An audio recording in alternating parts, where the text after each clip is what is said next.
হাজার হাজার মেয়ের জীবন মায়েরা নষ্ট করে দিয়েছে। আমার মেয়ে জাহান্নামে যায়, যাক, সমস্যা নাই, দুনিয়াতে সে যেন ভালো থাকে। এটা কেন বললাম?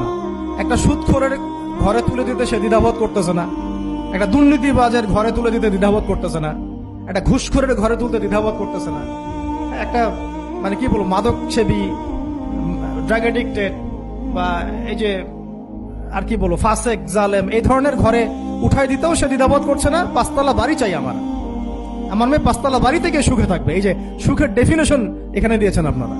এই জন্য কত হাজার হাজার মেয়ের জীবন নষ্ট করে দিয়েছেন আপনারা।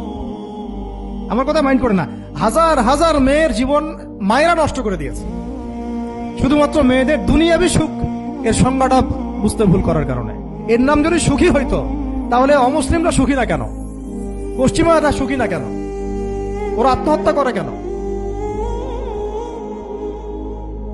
এভাবে